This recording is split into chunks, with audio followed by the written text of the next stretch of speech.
Hi friends, my name is Miss Gloria and I am a junior players teaching artist with Dallas Independent School District. I am so excited to meet you all and work with you all. I know that we're gonna have so much fun and I am super excited about my actor's backpack. This is my actor's backpack. I want you all to get one too. In it, we're gonna take all of the knowledge that we learn in these videos, all the tools that we acquire, we're gonna put them in here, but it's also gonna tell us what we're gonna talk about and work on for the day. So let's see. Oh, it's a script. It's a script for a play. That must mean that we're talking about storytelling and theater. Oh, that's one of my favorite subjects. We're gonna have so much fun. But first, I want you all to get focused. So I'm gonna count back from 5, and I want you to count back with me, and we're gonna take a deep breath, and then we're gonna get a deep dive into the lesson. So 5, 4, 3, 2, 1. Take a deep breath. Let's go. Okay, cool. So now that we're focused and we're ready to learn and we've got our thinking caps on, I want us to travel way back into time, all the way to just a few seconds ago when we pulled this script out of our actor's backpack. Now, if you don't know what a script is, that's totally cool. That's what I'm here to explain. So a script is like a book. I'm sure you can see that. But it is a printed version of a play. And a play is how we tell stories in the theater. Now, before we go any further, I want us to stop and I want to ask you a very serious question and I want you to answer as truthfully as you possibly can. Do you think you can do that for me? Great, okay. I'm gonna give you 10 seconds to think about it, okay? What is theater? What is theater? What is the definition of theater? I'm giving you 10 seconds starting now. 10, 9, 8, 7, 6, 5, 4, 3, 2, 1. Okay, time is up. What did you come up with? I bet some of you are like, I totally know what theater is. I've gone to see like 100 plays. I saw Hamilton when it came into town. And if that's the case, wow, I'm impressed. I'm super jealous. I wish I had seen Hamilton when it came into town. And maybe some of you are like, I don't actually know what theater is. I think I saw a play at my school once, or maybe I didn't. Or maybe is theater like a building? Is theater like a movie? Is theater like a TV show? And the answer is yes, which I know can be a little bit confusing, but theater is great in that way because it's a lot of different things. And I'm a teacher, I'm a professional actor. I've acted in hundreds of plays. And yet when people ask me what theater is, sometimes I have a little bit of trouble explaining it. So no big deal, no shame. But if I were to think about it in a really simple way, I think that theater is one person on a stage. And we'll talk about stages in just a little bit, but it's like one person or many people standing on a stage telling a story to another group of people. And so theater is just storytelling, and you all know what storytelling is, right? Has anybody read you a bedtime story before? I'm sure they have. Have you ever had a crazy day at school and then came home and told the adults in your house or your siblings? That's all storytelling. That's all theater. And really, when you think about it, that's all of art. Music, right? Songs tell a story, that's storytelling. Dance tells a story. Movies tell stories. And that's theater. That's the basic part of theater. And storytelling, we've been doing for thousands of years. I mean, think about like back in like prehistoric days when people were like in caves and they were like drawing things, right? Those pictures that they drew on the caves, that's storytelling too. But they would also gather by the fire and they would tell stories. That's my cat Benny in the background, and he likes storytelling too. But yes, even in ancient time when we were cave people, we would tell stories because the world is big, right? And sometimes it can feel like it's a lot. But we tell stories to feel love. We tell stories to feel connection. We tell stories to feel family.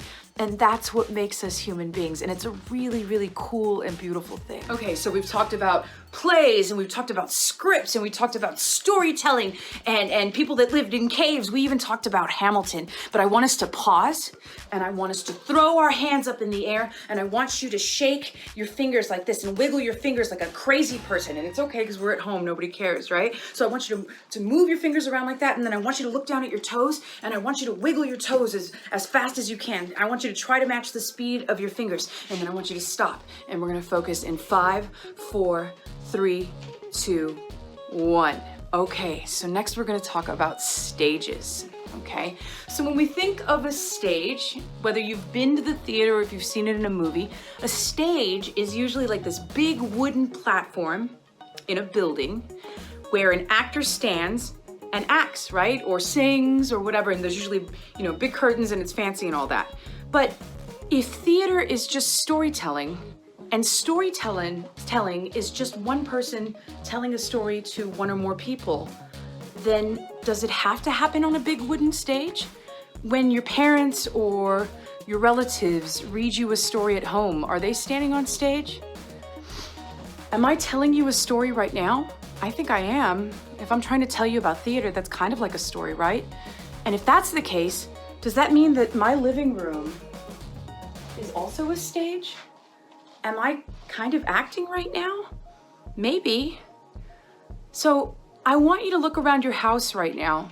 I'm gonna give you 10 seconds. And I want you to see if you can spot a stage. Now remember, it doesn't have to look like a stage in a movie or in a theater. It can be anywhere. If my living room's a stage, then maybe your living room can be a stage. But I want you to find another place where you tell stories in your house that isn't your living room. I'm gonna give you 10 seconds, okay? Go. 10, 9, 8, 7, 6, 5, 4, 3, 2, 1. Okay, come back. Okay, you're back? Sweet. So, what places did you find in your house? Any place where anyone has ever told a story is a stage. So maybe that was your dining room, or maybe it was out in the front lawn, or maybe it was in the backyard, or maybe it was downstairs by the dog park or in the garage. Any of those places are a stage.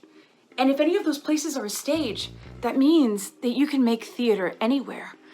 Now, I'm telling you a story.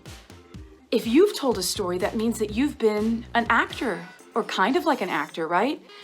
If you've ever played pretend with your cousins, or if your tias or your tios have ever come over and told you a wild story, are they making theater? I think so. Have you ever played cops and robbers? Have you ever played house or doctor? If you've ever played pretend, you're basically already making theater. You're already an actor. You're already a performer. And I'm so excited about that. I'm so happy for you. So now all we gotta do over the next few weeks is figure out how we can be brave and how we can stand on stage and how we can speak in big booming voices and use our bodies and create theater. But most importantly, we're gonna figure out how to connect with other people and tell our stories. All right, so we've talked about storytelling. Now I actually want to tell you a story from my childhood. So we're gonna focus in 5, 4, 3, 2, 1. Are you with me? Great, okay. So when I was a little girl, my family took us all on a big trip to Mexico, to Monterrey, Mexico, Monterrey, Mexico. And Monterrey is a big city in northern Mexico, and it's got even bigger mountains, big mountains that surround the city for as far as the eye can see. And my family, we weren't experienced mountain climbers, but there we were climbing up this big steep mountain all the way to the top. And my cousin Lynette, who was my best friend, she was closest to my age, she tripped on her feet. And then she started to fall. And then she started to slide. And then she started to fly down this mountain. And I watched in horror as my best friend started flying down this mountain. And she slid all the way down into a cactus.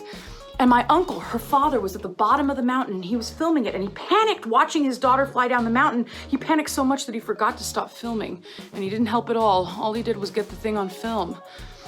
Now, my cousin was fine. She didn't have to go to the hospital or anything. She got a few stickers from the cactus and it's something that we laugh about, but that's one of the great stories that my family likes to tell at Christmas and at other gatherings and stuff like that. So tonight, I want you to go home and I want you to ask any of the adults in your house to share a crazy story from their childhood. And then I want you to pick a stage, right? Anywhere can be a stage in your house. And I want you to tell the adults or your siblings or your friends about your day. And maybe nothing exciting happened that day. Maybe you make it up. Maybe you add exciting elements. But I want you to find your voice and I want you to start storytelling. I want you to start making theater because you can do it. You do have an interesting story to tell and I completely believe in you. Thank you so much, friends, for letting me into your homes and letting me talk to you a little bit about theater. We're going to continue the conversation, but I'm so excited that we get to work together, and I can't wait till we meet again. Take care.